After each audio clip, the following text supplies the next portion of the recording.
Hello friends, ఎలా ఉన్నారు అందరూ? ఈరోజు మనం మునగాకు కారపొడి చేసుకుందాము. దానికోసం నేను 1 కప్పు మునగాకు చక్కగా క్లీన్ చేసేసి గాలికి ఆరబెట్టి పెట్టుకున్నాను.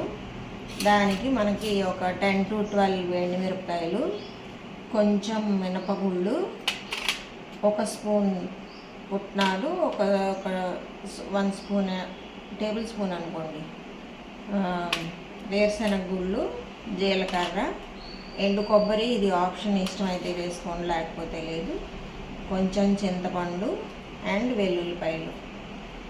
మునగాకుకి ఇవన్నీ ఎందుకు జోడిస్తున్నాను అంటే దీని స్మెల్ చాలామంది ఇష్టపడరు కాబట్టి ఇవన్నీ వేసుకుంటే ఏంటంటే ఇవి కొంచెం కొంచెం వేసుకోవాలి, లేదంటే మళ్ళీ ఇవి డామినేట్ చేసేస్తాయి దాన్ని. సో అందుకోసం ఇవన్నీ కొంచెం కొంచెం వేస్తున్నా.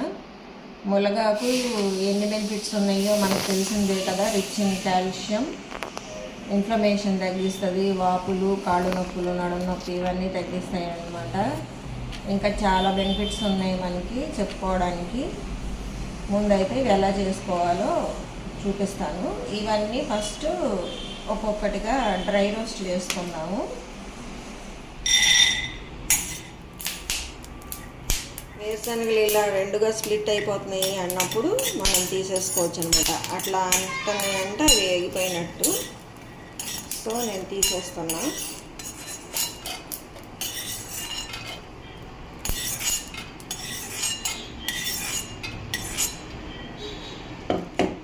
నెక్స్ట్ మినప్పప్పు.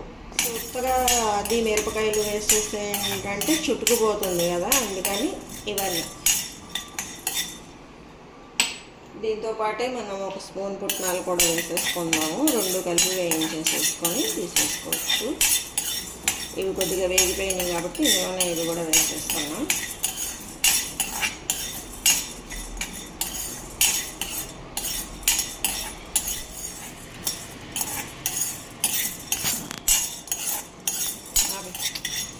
మినపప్పు వేగితే భలే మంచి స్మెల్ వస్తుంది. జస్ట్ అలా వేసి ఇలా తీస్తూ మనం ఆకు కూడా డ్రై రోస్టే చేసుకుంటాము.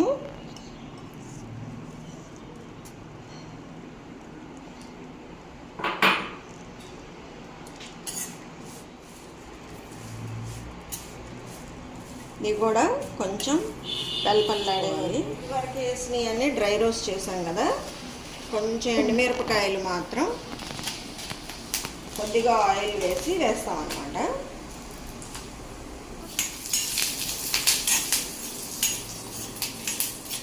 కొన్ని వేయించి డ్రై రోస్ట్ చేసి వేసుకున్నాము. మిరపకాయలు ఆయిల్లో వేసుకున్నాం కదా, ఇవేమో ఇట్లాగే వేసేస్తాం అన్నమాట. జీలకర్ర, వెల్లుల్లి, ఇంకా చింతపండు వేసి ఇది పూర్తిగా చల్లారిన తర్వాత అప్పుడు మిక్సీ పట్టుకోవాలి. చల్లారిన తర్వాత మిక్సీ పట్టుకుని ఇలా పూర్తిగా మెత్తగా ఏం అక్కర్లేదు, ఇలా కొంచెం బరగ్గా వేసుకున్నా బాగుంటుంది.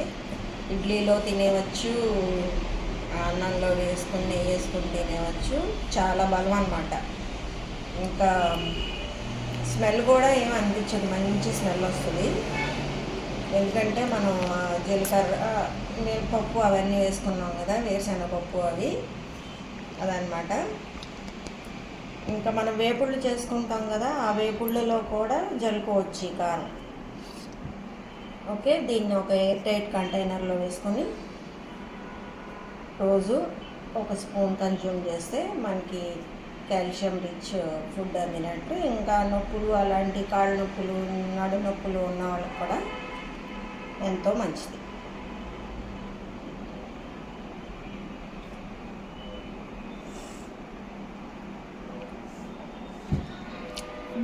బాగా నెయ్యి వేసి అన్నంలో వేసి పెడతాం.